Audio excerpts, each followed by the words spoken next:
जम्मा मेरो 6 भाइ छोरा 6 भाइ 6 भाइ छोरामा एउटा पठाएँ जेठो अमेरिका यहाँ बाबुले काम गर्नु सक्दैन गोरु जोत्नु सक्दैन गार पनि बनाएको छैन बारी पनि मात्र पहिरो लान्छु भने डर लागेर छोरो अमेरिका पठायो अमेरिका गयो है छोरो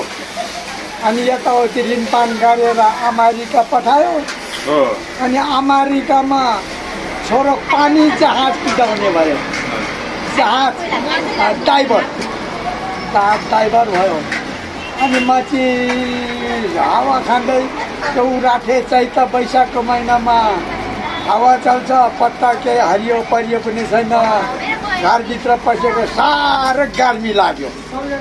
गर्मी लागेर के गरौँ भनेर फानी भाइ अनि त्यहाँबाट त साह्रै फिर पनि पार्यो मान पनि कास्ते पायो अनि त्यसो भएको हुँदाखेरि मलाई जेठो छोरो सम्झ्यो यस्तो झलक्क अमेरिका पठाएको छोरो थियो जेठो अब छोरोलाई चाहिँ चिठी लेख्नु पर्यो भनेर मैले पनि चिठी लेख्यो अनि 1 महिनामा रजिस्ट्री गरेर हुलाकमा गएर हाल्यो 1 महिनाको बाद छोरोले चाहिँ चिठी पाएछ उहाँबाट भेटेछ अनि छोराले फेरि चिठी पठायो के हो बुवा तपाईँलाई भनेर चिठी पठाउँदा मलाई साह्रो गर्मी भयो चैत वैशाखको उराट लाग्दो दिनमा घाम मात्रै तन्तलापुर लाग्छ उताहेर उराटे डाँडा उताहेर हावा छैन पानी पर्दैन अनि माता कास्टेको त लाग्यो गर्मी लागेर छाटाफाटा भएर अनि उहाँ अमेरिकाको पङ्खा पठाइदिनु पर्यो हावा खानु भनेर पङ्खा पठाइदिनु भन्यो अनि छोरा पनि बहुत खुसी भयो त्यस्तो खुसी भयो त्यसो भएको हुँदाखेरि हुन्छ बुवा म पङ्खा चाहिँ पठाउँछ तर घर बनाउनु म पैसा बनाउँछ अनि कोठा बनाउनु पङ्खा सजाउने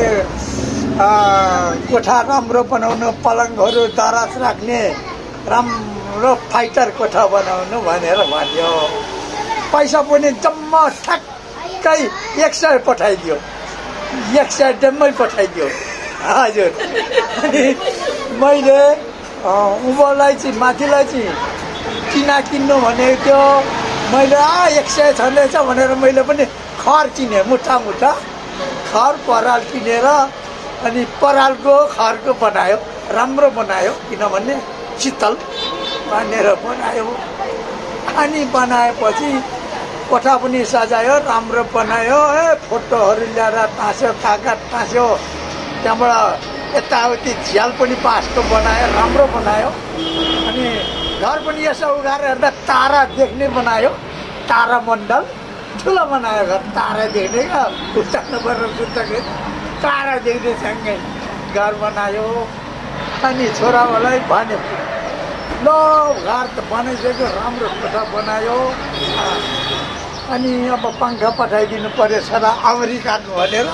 अब कस्तो पठाउँछ भनेर म त छक्कै पऱ्यो रस पनि लाग्यो अनि खुसी पनि लाग्यो अनि त्यहाँबाट हुन्छ भनेर छोराले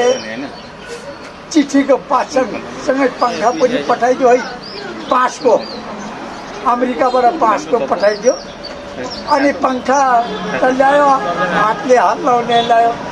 पङ्खा त ओछ्यानमा बस्यो हल्लाउँछु निन्द्रा लागिहाल्छ फेरि सुतिहाल्छु फेरि गर्मी हुन्छ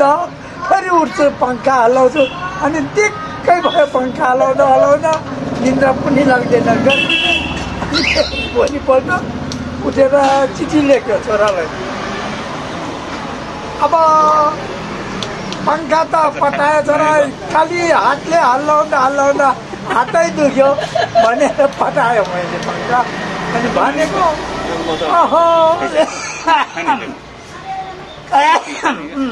छोराले फेरि जवाब दिनुभयो होइन तपाईँले पङ्खा हल्लाउनु जान्नु भएन पङ्खालाई अगाडि राखेर मन त हल्लाउनु पर्छ अनि मन त हल्लाउनु थालेको मन त पनि दुख्यो अनि यस्तो पङ्खा पठाइदिनुहुन्छ भनेर मलाई बडो खुसी छ। धन्यवाद। अभिवादन चलाउँदै उहाँ यी शब्द यही समाप्त गर्न चाहन्छु। धन्यवाद।